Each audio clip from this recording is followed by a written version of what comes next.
Bonjour à tous les amis, enchanté, Maxime, j'espère que vous allez bien. On se retrouve aujourd'hui pour le débrief du rallye du Touquet, la première manche du championnat de France asphalte des rallyes. Pour cette édition, il y a eu un très gros plateau avec 173 engagés et évidemment, il y avait la coupe en Stellantis mais aussi le Clio Trophy.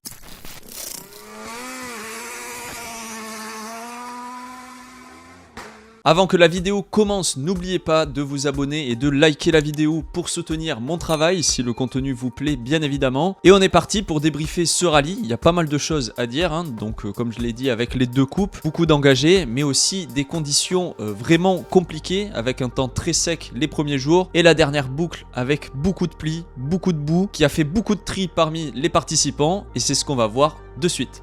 On commence notamment avec le retour d'Éric Camilly sur le championnat de France au volant d'une C3 Rallye 2 avec son copilote Thibaut Delahaye qui termine à la 7ème position. Le dernier rallye en date pour l'équipage avec la C3 Rallye 2 date de mai 2022 au WRC Portugal. Difficile de se remettre dans le rythme du championnat directement, mais il monte en puissance pour terminer la première journée à la 5ème place devant un certain Johan Bonato. Cependant, la météo capricieuse du samedi mettra en difficulté l'équipage et ne parviendront pas à prendre les risques nécessaires et ils se verront doublés par Bonato et Rossel. En parlant de Léo Rossel et Guillaume Mercoiré, l'équipage est de retour en Rallye 2 après une pige en Stellantis l'an passé. Et il débute la saison de la plus belle des manières avec une 6ème place à l'arrivée du rallye, au milieu d'un plateau expérimenté. Eux aussi ont été prudents en début de rallye. Ils ont bataillé avec Camilly en suivant de près Bonato pour terminer à la 7ème place le vendredi soir. Le lendemain, ils ont su se démarquer dans la boucle où la météo est venue rendre le terrain très glissant en prenant même un scratch dans la Spéciale 13 pour finir devant Éric Camilly à seulement 4 dixièmes mais aussi à 20 secondes des habitués du championnat. Très prometteur pour la suite.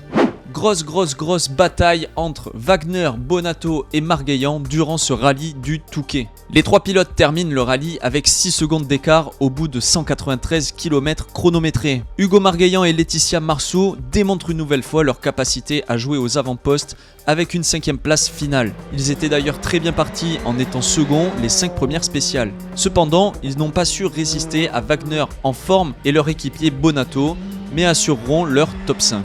Ils terminent avec 2 scratchs, dont un dans l'ultime chrono où les conditions étaient chaotiques. Johan Bonato et Benjamin Boulou étaient au contraire moins en forme en début de rallye. Ils terminent la première journée hors du top 5, ce qui est assez rare pour être souligné. Cependant, leur expérience dans la journée du samedi, où la météo a été juge de paix, leur permettront de sortir leur épingle du jeu et de terminer à la 4ème place en ramenant des points importants pour le championnat. Enfin, dans cette bataille à 3, William Wagner et Kevin Brunet remportent le combat en terminant sur la 3ème marche du podium. Très impressionnant avec sa polo du Team Sarrazin lors du shakedown, il aura été un peu plus prudent durant le rallye. Il livre quand même une superbe prestation en battant les 2 pilotes de CHL.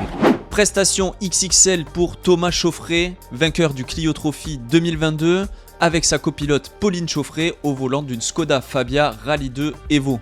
Dès le début de rallye, les attentes sur l'équipage sont confirmées, voire même surpassées en débutant à la 6ème place. Mais ce n'était que le début de la démonstration. Deuxième à l'arrivée de la première journée, et il tiendra cette position jusqu'à la fin du rallye. Déjà monstrueux lors de la finale de la Coupe de France des rallyes, il impressionne à nouveau sur ce rallye du Touquet face aux habitués du championnat et en les reléguant derrière lui à plus de 18 secondes. Un scratch dans la Spéciale 6 et une 2ème place, on a forcément envie de les voir sur les manches suivantes. Enfin, autre copie parfaite, celle de Nicolas Siamin et Yannick Roche qui survolent ce rallye du Touquet. Un rallye qui lui réussit bien puisqu'il l'a remporté l'an passé avec la Hyundai i20 Rallye 2, mais aussi en 2019 avec une Volkswagen Polo. 9 scratchs sur 13 possibles, 40 secondes d'avance sur un très bon Chauffret et plus d'1 minute sur Wagner, Bonato et Margueillan. Bref, une victoire indiscutable. En 2 roues motrices, Cédric Robert et Mathieu Duval, comme à leur habitude, remportent la catégorie en terminant à une belle 8ème place dans un rallye très compliqué pour les propulsions avec très peu de grip. Autre perf dans la catégorie, celle de Raphaël Astier et Denis Giraudet, 2e au classement de roues motrices, mais surtout 9e scratch sur un rallye où ils n'avaient pas roulé depuis 2013. Cela promet plus de batailles dans la catégorie durant la saison. Enfin, sur la 3ème marche du podium, Quentin Gibert et Christophe Guieux qui terminent eux 12e scratch au général. Stéphane Lefebvre était présent pour ce rallye du Touquet et il a bien failli ne pas participer au rallye en perdant une roue à haute vitesse durant le shakedown. Durant la course, il nous aura régalé avec des beaux passages et en étant pas loin d'accrocher le top 10, mais il abandonnera le deuxième jour pour des problèmes de frein. En Stellantis, beaucoup de surprises avec un classement qui aura changé jusque dans les dernières spéciales. Anthony Fautia et William Hannock survolent la Manche avec une première place avec 9 scratchs. Derrière, à plus de 1 minute 57, Julien Cazal et Brice Gavet terminent deuxième avec un scratch dans la 13. Et enfin, Lucas Darmezin et Valentin Auge finissent troisième. Réan Gani et Loris Pasco, qui faisaient partie des favoris, sont sortis de la route dans la spéciale numéro 6. Dans le Clio Trophy, la victoire revient à Valentin Asensi et Marine Lacruz, auteurs de 2 scratchs qui auront profité de la sortie de route de Patrick Magnou dans l'ES13 et celle d'Arthur Pellamourgue dans l'ultime chrono. Sur la seconde marche, Corberan Johan et Pierron Amélie à 22 secondes. Et enfin, troisième, Benjamin Stirling et Thibaut Rincourt à 50 secondes. Mention spéciale à Arthur Pellamourgue et Alizé Potier qui ont dominé l'épreuve pendant 11 spéciales avec 3 scratchs, mais aussi Patrick Magnou et Anthony Villanova, meilleurs performeurs avec 6 scratchs.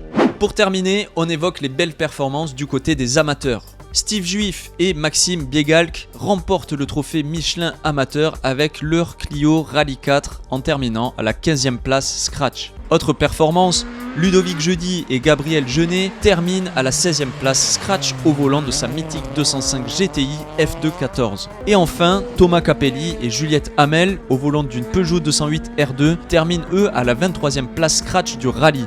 Voilà les amis, ce résumé du rallye du Touquet est terminé, j'espère que ça vous aura plu. Comme d'habitude, n'oubliez pas de liker et vous abonner à la chaîne si vous voulez soutenir mon travail bien évidemment. Nous on se retrouve très vite pour le débrief du rallye du Mexique qui a eu lieu en même temps que le rallye du Touquet. J'ai pas mal de choses à rattraper, donc on se dit à mercredi. Ciao!